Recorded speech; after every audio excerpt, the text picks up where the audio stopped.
Olá, eu sou a Débora e você está no Segunda Chance, o nosso videocast sobre doação de órgãos. Um tema tão importante e necessário para a gente discutir e trazer à luz informações sobre doação e desmistificar conceitos do passado que ainda impedem as pessoas de serem doadoras. Eu já me apresentei, mas ficou faltando uma informação super importante. Sou doadora de órgãos e minha família está orientada a autorizar a doação quando eu morrer. A gente precisa falar sobre isso. Doação de órgãos é um ato de amor. Amor para superar. E no nosso programa de hoje a gente vai conversar com o Thiago, que não é doador de órgãos, mas que pode mudar de ideia hoje. E a gente vai conversar também com o Dr. Leonardo Borges, coordenador da Organização de Procura de Órgãos do Hospital das Clínicas da Faculdade de Medicina da Universidade de São Paulo. Então agora a gente vai começar aqui com a nossa pergunta, primeiramente para o Thiago. Seja bem-vindo, Thiago, primeiro de tudo. Olá, Débora, tudo bem? Obrigado pelo convite, viu? Imagina. Thiago, o nosso tema aqui é de doação de órgãos e você foi o convidado aqui por não ser doador. Então a minha primeira pergunta para você é: por que você não é doador de órgãos e qual que é a sua crença sobre esse tema? Assim, eu já vi algumas coisas, né, em relação à doação de órgãos, já vi algumas matérias, tudo, mas eu fico um pouco receoso, sabe? Assim, uma das coisas é, se eu doar meus órgãos, para onde vai, sabe? Será que vai ser uma coisa que vai chegar para quem precisa?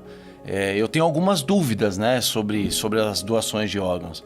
E em relação à minha crença, acho que não tem uma crença, assim, em cima dessa questão de doar órgãos, né? Então, eu tenho algumas dúvidas e gostaria de tirar aqui com vocês, né? Com o doutor, né? Também, enfim. Certo. Thiago, e você conhece outras pessoas, familiares ou amigos, que também têm esse, não sei se essa palavra é certa, mas esse receio, talvez, ou até essas dúvidas mesmo em relação à doação de órgãos? Tem. Na minha família tem gente que assim, a gente já conversou, sabe, aquelas reuniões de famílias, tal, sobre essa questão, né? Será que a pessoa aceita também? E também surgiu essas dúvidas, né? Então, assim, na minha família tem... Que eu lembro, assim, das pessoas que eu tenho contato, ninguém tem, assim, ninguém falou, eu vou doar, eu vou ser doador. Na minha família não tem. Agora, eu conheço pessoas que são, né? E já conversei com essas pessoas para saber algumas coisas e queria tirar as dúvidas, né? Então vamos aproveitar esse videocast para isso, viu? Que bom. Eu vou aproveitar aqui e perguntar também para o nosso especialista se essa ideia sobre doação é comum, assim, né? Esse receio e às vezes até essas dúvidas mesmo, essas questões que aparecem. Sim, bom dia. Seja bem-vindo. Olá, né?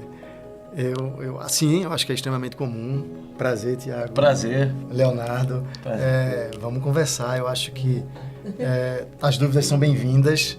Eu acho que a dúvida do Thiago, sim, é pertinente. A pergunta sobre, eu não sei para quem vão os órgãos. Eu acho que é uma coisa que a gente pode conversar aqui e que é importante você saber. E é importante falar, né? Eu também sou um doador. Eu acho que a minha família já sabe disso, como você, Débora. E já temos registrado aqui também em vídeo agora, né, doutor? Isso, registrado em vídeo. É sempre bom que a família da gente saiba, porque afinal de contas, quem vai decidir, independente do que eu falar em vida ou não, é a minha família, é a sua família, Thiago, após a sua morte, ou se você vier a passar ou ter morte encefálica sobre doação. Então é sempre a família quem decide. Isso é assegurado pela lei brasileira, a gente chama a lei do consentimento informado. Então a primeira coisa é que, independente do que você faça, o que você escreva, a família será sempre consultada e a decisão dela será sempre respeitada. Eu tenho que aceitar, eu assino algum papel, preciso... Pode já perguntar assim, normal, se eu posso ser doador, eu tenho que assinar um papel, minha família que autoriza, como que funciona? Primeiro a família sempre que vai autorizar. Você pode deixar isso escrito para a família, escrito em documentos. Mas até não porque é uma regra, Não né? é uma regra, até porque facilita. Os documentos, eles não são aceitos pra gente... não tem que fazer nada em cartório? Nada, absolutamente nada. Basta você informar para sua família. Por quê? Tá. Porque quando você vier a falecer ou tiver diagnóstico de morte encefálica, se um dia isso acontecer, não é todo mundo, eu costumo falar que é um privilégio ser um doador. Não é todas as pessoas. Por quê? Porque em torno de 1% da população mundial vão ter o diagnóstico de morte encefálica. Então é isso. Então é um privilégio se tornar um doador de órgãos. Isso, e a doação de órgãos, no meu caso, por exemplo, se eu passar a ser um doador de órgãos, eu tenho que fazer isso... eu posso fazer em vida também, ou só depois da minha morte? Na realidade, existem 2 tipos de doação. Existem a doação intervivos, que você pode doar órgãos duplos, e aí no caso o órgão duplo é um rim, para um familiar, ou seja, a doação intervivos é consentida através de familiares. Se não for familiar, vai precisar ter uma autorização legal. Então, se você quiser doar um rim, por exemplo, para um amigo, você vai precisar ir na frente de um juiz para ele autorizar. Você só pode doar partes do seu corpo para familiares. Familiares, aí eu não preciso dessa autorização. Não, e aí é junto com o médico transplantador. E aí não passa pelo sistema de doação. Então você pode doar rim e pode doar parte de um fígado. Então esses são os órgãos que você faz doação intervivos. O restante, coração, pulmão, e aí também, né, o fígado todo, os 2 rins, após o diagnóstico de morte encefálica. Nesse caso, é só você falar para sua família, porque a sua família será sempre consultada e é ela quem vai assinar e autorizar a doação. Certo. É a minha...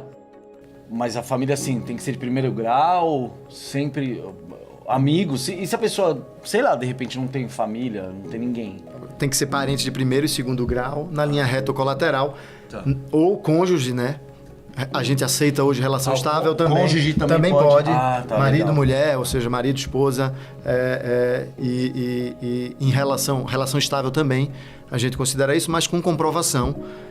Se você não tiver parentes, isso também vai para autorização judicial. Ah, certo. Nesse caso que o Thiago trouxe aqui, às vezes não tem nenhum familiar próximo mais, né? Um exemplo conhecido foi o Clodovil. Quem lembra do Clodovil? O Clodovil, sim. O Clodovil foi doador de córneas. Ele não foi doador de órgãos, foi de tecidos, mas ele não tinha família.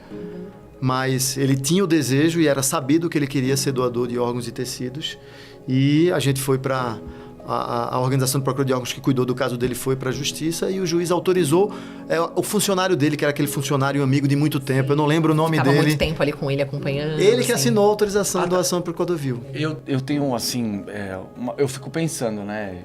Tô tentando ver se eu vou ser doador, né? Eu acho que realmente a Débora também comentou que é um ato de amor, né? Pro próximo, né? Mesmo a pessoa morre e aí vai ficar os órgãos para uma outra pessoa viva, né? Então você vai continuar vivo, né? Eu acho que é uma coisa bem legal isso. Agora, por exemplo, eu tava com dúvida, você falou do Clodovil. Ele já tinha uma certa idade, né?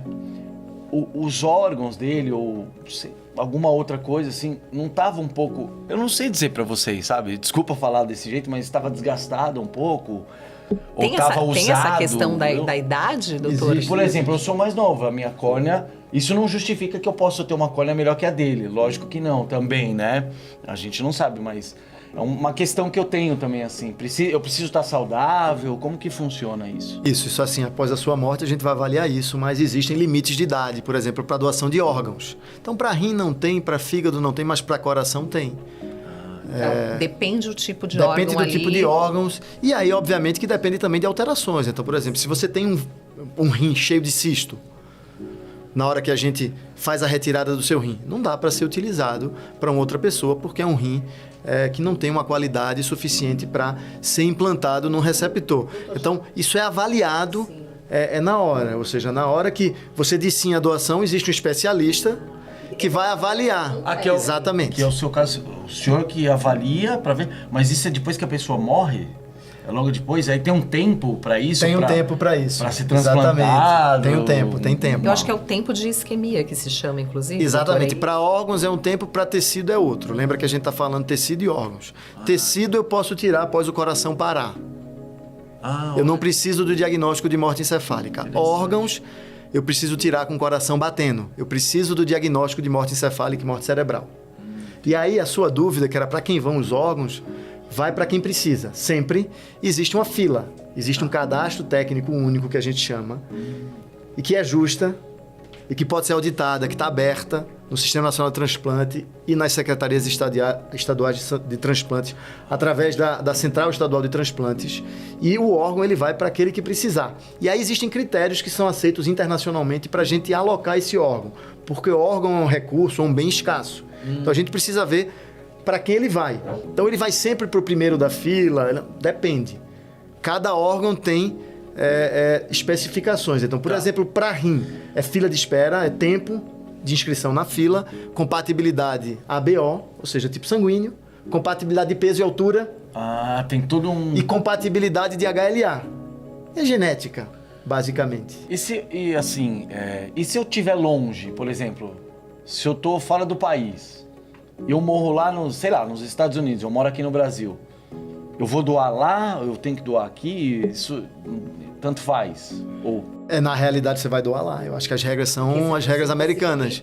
Só se você fosse transferido via UTI de avião em morte encefálica para vir fazer a retirada multiorgânica aqui, que eu não sei se isso vai acontecer. Então, geralmente você, na hora que você está nos Estados Unidos, você se submete às regras daquele país. Daquele país. Então você vai seguir o curso até por esse período daquele também, país. né, doutor? Acredito que dependendo do órgão aí, todo esse período de até trazer, né, no caso a pessoa, o corpo para cá, eu não sei se comprometeria também ali algum dos órgãos, na verdade, né? você precisa tirar com o coração batendo. Então eu não conseguiria trazer só o corpo depois sim. que o coração parou. Então realmente teria que ser feito no local. Teria que ser feito ali. no local ou teria que ser transferido ele ainda com o coração batendo em morte encefálica. Sim. Morte encefálica é aquele paciente que está sendo mantido em UTI, que o cérebro morreu. Ali só com os aparelhos, né? Mas que tem os aparelhos mantendo o pulmão, mantendo o coração, o fluxo sanguíneo, mas o cérebro está morto. Isso é morte encefálica. Portanto, o paciente está morto. Então a gente gosta muito de achar que a vida está no coração. Não está. A vida está no cérebro. Tá aqui, ó. Exatamente. Então aqui quando morreu... Se a cabeça não pensa, o corpo padece. Exatamente. Então mais cedo ou mais tarde, se eu desligar as máquinas, o coração vai parar, o pulmão, a respiração, porque já está sendo substituída, entendeu? E Uma doutor, das coisas... só aproveitando para já complementar, trazendo essas dúvidas que o Thiago também colocou aqui pra gente, na sua opinião, quais que são as maiores dificuldades encontradas aí na hora da autorização realmente da doação de órgãos? Ali é lidar com a família, ou às vezes não ter essa informação como o Thiago trouxe aqui, às vezes não ter essa comunicação com a família, ou ter todas essas dúvidas também? Então acho que esse é um tema muito importante que a Débora falou. Eu acho que, primeiro, a gente precisa entender que a gente vai autorizar a doação de órgãos num momento extremamente difícil, que a gente está entrando num processo de luto. Eu recebi a notícia da morte de um ente querido, que pode ser um filho, pode ser meu marido, minha esposa, meu filho, meu pai, minha mãe. Naquele momento que eu vou decidir com relação à doação. Então, primeira coisa, se eu souber a vontade dele em vida, isso é muito importante. Então, a maioria das famílias ou não sabem ou não era doador em vida, feito o seu caso. Então, e a família geralmente respeita o que o seu ente querido deixou em vida, respeita após a sua morte. Então, primeira coisa é essa. Segundo, o tempo também. O tempo é um outro problema. Por quê? Porque na hora que a família diz sim à doação, eu não consigo liberar o corpo imediatamente. Eu preciso de um tempo com aquele falecido, com aquele corpo, para realizar tudo. Tem uma série de exames para ver qualidade de órgãos, sorologia, por exemplo. Eu preciso testar para HIV, para sífilis, para um monte de coisa. Eu preciso avaliar a qualidade de órgãos. Eu preciso chamar as equipes para virem ao hospital para fazer a cirurgia de retirada. Imagina a logística disso tudo. Então, existe um tempo. Então, a gente pede um tempo para permanecer com o corpo, para devolver o corpo para a família só em 12 ou 24 horas, aí dependendo do que vai ser retirado. Quanto mais órgãos retirados, maior o tempo que eu vou necessitar e para devolver o corpo para a família. Então, o tempo é o desconhecimento sobre morte encefálica e não aceitação do diagnóstico de morte encefálica. Também é outra coisa que pega. Outra dúvida que as pessoas têm é se o órgão vai para quem precisa, ou seja, é a questão da justiça e da equidade. Uma coisa que eu tava pensando, eu falei, porque a gente vê hoje tanta coisa ruim, tanta desgraça, né? Tantas pessoas fazendo coisas ruins, inclusive até com órgãos da pessoa, que eu já vi pessoas que vendem o rim, né? Por causa de dinheiro. Então você fica pensando, será que realmente vai chegar aonde, né? Porque a pessoa não vai estar mais viva. E outra coisa também, eu queria saber assim, se a família... Por exemplo, se eu falar que eu não quero ser doador, e minha família, depois que eu morrer, falar, não, ele falou que quer ser doador, vai doar os órgãos. Então eles podem também dizer, e se eu não aceitar? Então, não teria que ter alguma coisa escrita, a minha assinatura? Eu acho que seria uma coisa legal, né? Mas não é assim no Brasil. A doação é consentida, independente se você falou em vida. Entendeu? Porque de repente eu falo que eu não sou e minha família fala que eu sou doador. E aí? Vai ser doador. Aí... Vai ser doador. a gente respeita sempre a vontade da família, ou seja, que é quem conhecia melhor você. Então, por isso que a comunicação e a conversa com a família é importante. Outra coisa que você tocou no ponto importante é da comercialização de órgãos, da compra e venda. Não existe comercialização de órgãos no Brasil. Não existe compra e venda de órgãos no Brasil, ponto. E é ilegal. É fake news, não existe. É ilegal. Se alguém fizer isso, aqui no Brasil vai ser preso e punido. E como você falou, né, doutor, acho que é um processo tão detalhado também ali, né, acompanhado de perto, com essa lista de espera. Realmente, acredito que é um processo muito transparente, né? Extremamente transparente. Eu confio muito no Sistema Nacional de Transplantes. Eu trabalho nele e eu confio, e por isso que eu me declaro doador. Olha aí, gente, importante, então, a gente trazer essas informações aqui também. E olha, o Brasil, ele é referência mundial na área de transplantes e possui o maior sistema público de transplantes do mundo. Em números absolutos, o Brasil é o segundo maior transplantador do mundo, atrás apenas dos Estados Unidos. Mas, apesar do grande volume de procedimentos de transplantes realizados no Brasil, a quantidade de pessoas em listas de espera para receber um órgão ainda é muito grande. Então, de que forma mais eficaz, doutor, você acredita que é possível conscientizar a população sobre esse processo de doação e transplante? Acho que é exatamente isso que a gente está fazendo aqui. É conversar para desmistificar essas dúvidas que, como vários brasileiros, o Tiago tem, né? Ou seja, essas dúvidas são divididas. É importante ele trazer também essas dúvidas aqui pra gente. Exatamente. Então, a questão da justiça, da equidade da lista, ou seja, o órgão vai para quem precisa. É importante o conhecimento sobre morte encefálica e o cuidado no diagnóstico que a gente tem. O diagnóstico no Brasil de morte encefálica é extremamente seguro. 2 médicos diferentes precisam examinar o paciente, eles precisam ser capacitados para isso. Existe um exame complementar para você dizer que não tem sangue passando no cérebro, por exemplo. Nossa. Exatamente. Porque eu já vi casos, outra coisa que eu estava lembrando, eu já vi casos de pessoas que deram, o médico deu a morte da pessoa, mas a pessoa depois, ressuscitou, sabe? Isso eu ouvi, eu também não sei se é fake news. A gente fica pensando, pô, já pensou se passa um tempo, eu não morri e tiraram meus órgãos? Não sei se isso eu tô sendo um pouco leigo aqui, mas é uma coisa que eu também penso, sabe? Por isso que eu tenho essa, será que eu vou doar? Será que eu não vou doar? Eu acredito que a gente acaba ouvindo falar muita coisa, né, doutor? Então... E realmente é super normal, eu acho, trazer essas dúvidas e realmente as pessoas terem essas dúvidas, mas acho que é importante a gente esclarecer também o que é verídico e o que não é, né? Exatamente, eu acho que assim, ninguém ressuscita, né? Só Jesus. Pelo menos é o que eu conheço. Quem acredita... eu sou católico, mas eu não conheço. Eu acho que se houve pessoas que foram diagnosticados de morte encefálica e que, como você fala, voltaram à vida, houve um erro médico grotesco. Ali no diagnóstico, No diagnóstico. E é um erro médico grotesco. Não é para acontecer. E, mais uma vez, o sistema é extremamente bem feito. O diagnóstico de morte encefálica no Brasil... o Conselho Federal de Medicina teve muito cuidado em escrever a resolução que determina os critérios para a gente fazer esse diagnóstico. Não, eu não quero dizer assim, eu confio muito nos médicos, eu sou um médico que estuda muito, né, para poder... Vocês estudam muito, né? Eu agradeço. Mas assim, eu, Edivaldo, que trabalha com doação, a gente cuida muito para que as regras sejam respeitadas. Então eu só vou considerar que um paciente está morto se a resolução do Conselho Federal de Medicina for respeitada. E aí vem outra coisa, doar órgãos faz bem, ou seja, você falou uma coisa no começo, eu vou voltar para... que parece que as pessoas ressignificam a vida, né? Como se você continuasse vivendo após a morte. E essa é a impressão para a família mesmo. Então existem vários trabalhos que mostram que a doação faz bem para o luto. Por quê? Porque a família se centra em algo positivo após a perda e a morte do seu ente querido. Sim. Eu pensei numa coisa agora, eu lembrei do apresentador, o Augusto, o Gugu Liberato, né? Que doou os órgãos, né? Foi um caso de amor, assim, que a família teve, de doar os órgãos. Achei tão bonita essa iniciativa deles. E eu vi a Aparecida Liberato, acho que é a irmã dele, falou, nossa, o dia que eu der um abraço na pessoa que recebeu o coração, eu vou estar sentindo o meu irmão aqui, né? Eu vou estar... O coração dele vai estar batendo junto comigo ainda, né? Ele foi embora, mas ele tá vivo, né? Porque ele tá batendo aí. Eu acho que esse é o amor, né? Que a gente pensa. Por isso que, de repente, eu tô pensando aqui em mudar a minha... Olha que bom, hein, doutor? Exatamente. Eu acho que é estimular a pensar. Não que assim, eu não falo, não sou de jeito nenhum. Foi bom essa conversa que eu queria aprender. Tô aprendendo, aprendi muito hoje aqui. Quero agradecer muito vocês aí. por ter tirado essas minhas dúvidas, viu? E olha, a gente vai reforçar aqui, né? Vale reforçar essa informação também importante para quem está nos acompanhando, que em caso de morte, quem autoriza a doação de órgãos são os cônjuges e parentes também. E mesmo que você não tenha declarado em vida que você gostaria de doar seus órgãos, como que é feito esse processo? Só para a gente reafirmar essa informação aqui. Então, doutor, se por exemplo eu não autorizei ele em vida, a gente não teve essa conversa, né, em vida ainda sobre doação de órgãos, mas a família autorizar, está autorizado. Está autorizado, sim.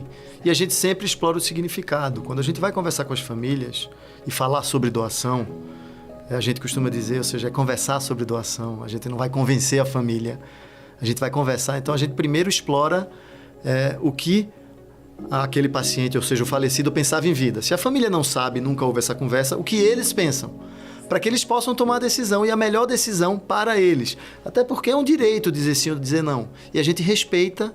A gente gostaria que todo mundo dissesse sim, mas nós respeitamos o não. Sim, sem dúvida. E olha, vou aproveitar para perguntar para o Thiago aqui. Você acha que, tirando essas dúvidas agora, Thiago, a sua família aí, né, em caso de morte, autorizaria a doação de órgãos? E você também já está pensando aí em ser um possível futuro doador? Olha, eu acredito que minha família acho que aceitaria sim, e tô pensando, não vou afirmar aqui para vocês agora, mas é uma coisa que eu vou ainda me aprofundar um pouco mais e de repente vou virar doador sim, para poder fazer o bem, né? Amar o próximo, né? Então acho que é isso. Olha que bom, pelo menos a gente conseguiu aqui, né? Acho que é importante a presença do Thiago justamente para a gente trazer aí essas dúvidas que eu acredito que não são só suas, mas de grande parte da população também, estando aqui com o especialista o Dr. Leonardo para também tirar todas essas dúvidas junto com a gente. Bom, gente, eu quero agradecer aqui a presença então do Thiago, nosso convidado, né? Já vou colocar aqui que é o mais novo doador de órgãos do Brasil, hein? Mas vai pensar sobre o assunto, pelo menos. Eu vou pensar, então dá certo. Obrigado, viu, pela Imagina, pela participação. Obrigada. Aqui. Obrigado, viu, doutor? Obrigada a você por ter topado participar aqui do nosso videocast. Eu quero agradecer também ao Dr. Leonardo, que nos trouxe informações valiosas sobre a doação de órgãos, como fazer e como deixar de lado também o preconceito e ajudar as pessoas que precisam desse ato de amor. Então, gente, primeiro quero agradecer, doutor, obrigada pela participação. Conto com você nos outros videocasts também, hein? Estarei aqui. Então não perca o próximo episódio, pois a gente vai aprofundar ainda mais o tema da doação de órgãos e como levar o assunto para dentro de casa e da família. Diga sim à doação de órgãos e tecidos e aproveite para conversar com a sua família. Para mais informações, acesse www.gov.br/doação de órgãos e até a próxima.